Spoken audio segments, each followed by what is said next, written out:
Okay, so now that we've defined our site and we've set our properties window up, we can now go to actually create the website itself. So what we're going to do is we're going to go up to File, we're going to go New, we're going to go HTML.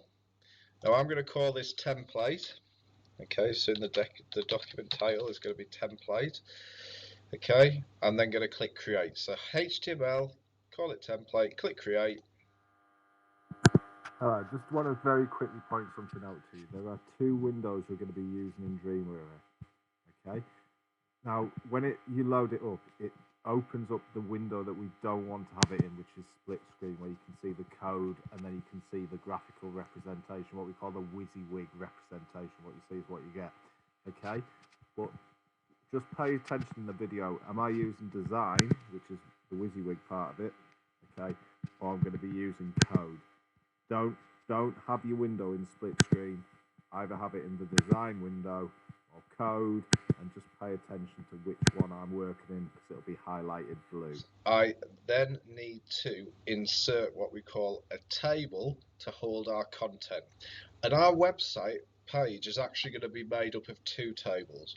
One to hold the content, and which will be our main container table, and then one table that's going to go within that table to actually hold the navigation buttons. So what I'm going to do first of all to insert our first table, this is our main table, I'm going to go to Insert, Table. Okay, I want to have one column, okay, 5 rows. I've set my table width to be 1024 pixels, and those who are very eagle-eyed will realize that's the same width that we set the banner to. And I'm going to set the border thickness to 0.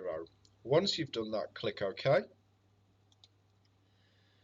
Now, what it's done is it's dumped the table in, but it's aligned it to the left. Okay. So if I'm just going to click outside the table a sec, and you'll notice it just says body, that's the body of the page.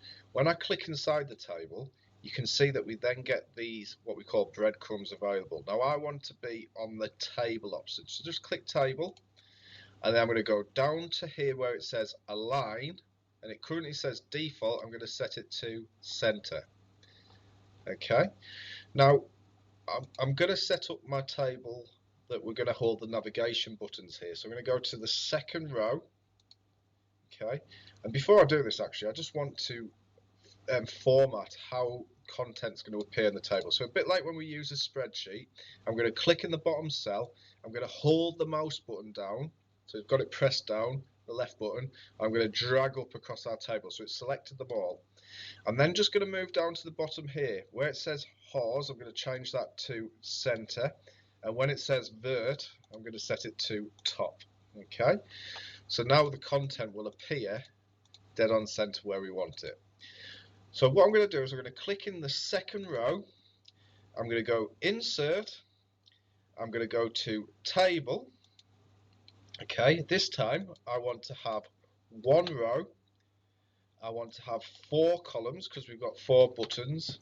I'm going to set the width to be the same because it's the same width, so 1024 pixels, and I'm going to set the border thickness to be 0. Okay, I'm then just going to do the same thing that I did before. So I'm going to hold on the first cell. I'm just going to drag over them, and then going to go down to the bottom. I'm going to set hors or horizontal to center, and I'm going to set vertical to top. Okay, we're now ready to insert some content into our website. I'm going to show you how to do that in the next video.